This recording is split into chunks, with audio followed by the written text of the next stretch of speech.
The by-election in Assin North was expected to be more competitive than what was recorded in Kumau.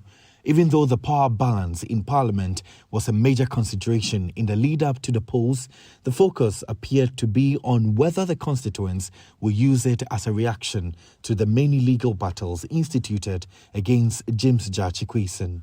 The competitive nature of the election was evident in how the Assin North constituency was literally taken over by political actors who matter in the country.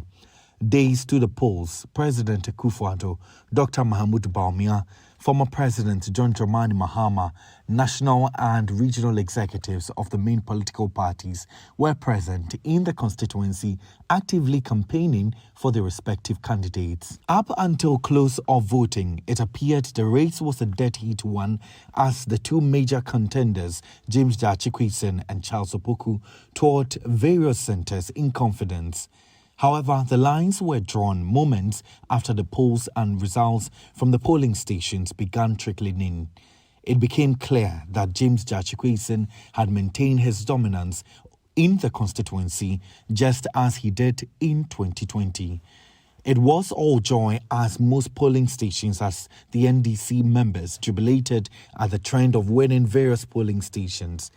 The victory of the NDC is coming again, and the people say, hey, hey, Joe, Boga, hey, Joe, Boga, hey, Joe, Boga, hey, Joe, Boga, hey, Joe, Boga, and the people say, hey, Joe, Boga.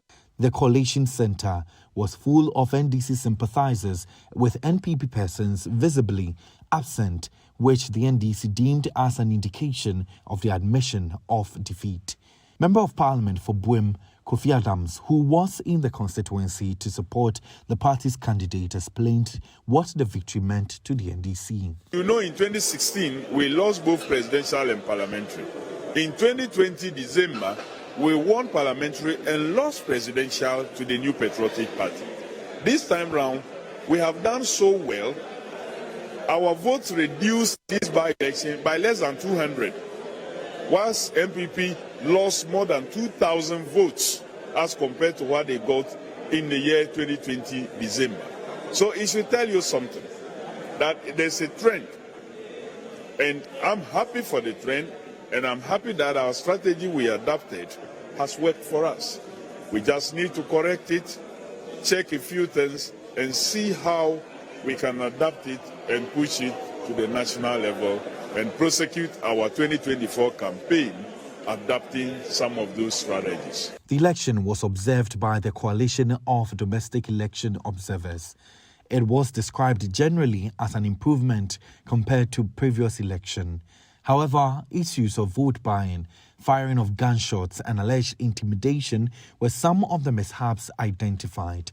But the national coordinator of CODEO, Albert Kofi Annan, in an interview with Citi News, praised the Electoral Commission for a good job done and urged the EC to work towards perfecting their processes. It has been a very successful election. We CODEO sometimes operate by looking at the setup of the whole process. That is how the Commission starts the election process.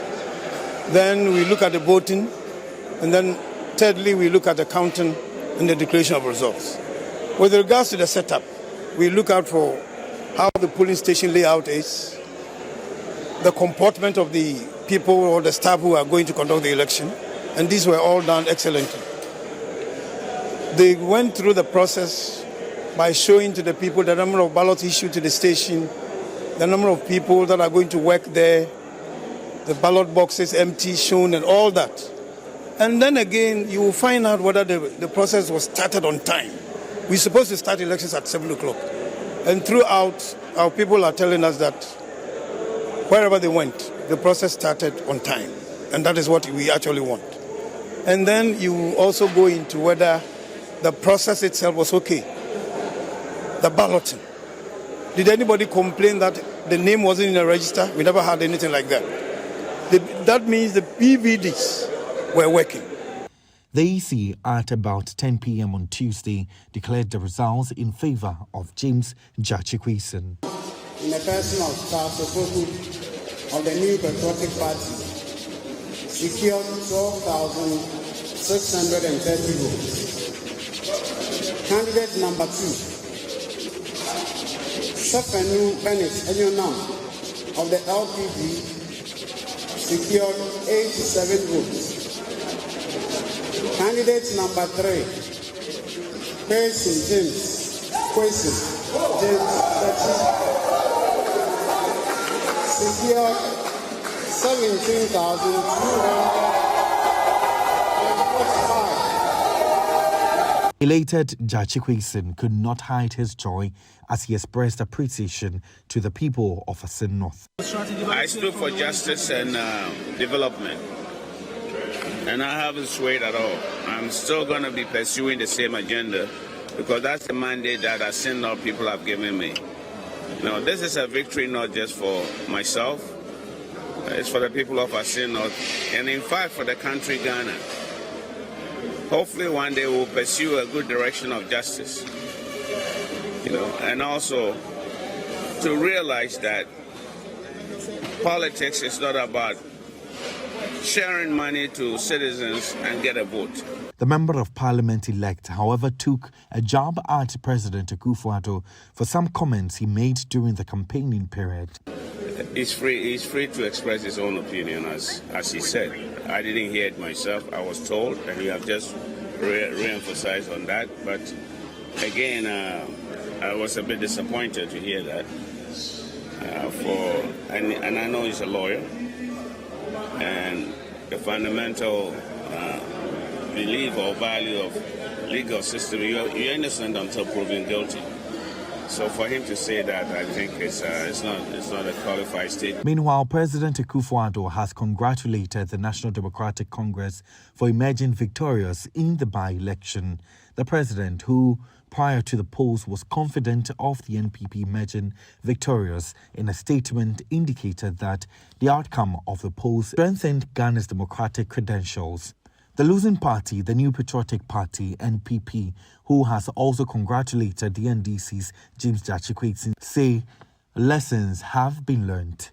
NDC flag bearer and former President John Mahama, in a statement, however, expressed appreciation to the people of Assin North.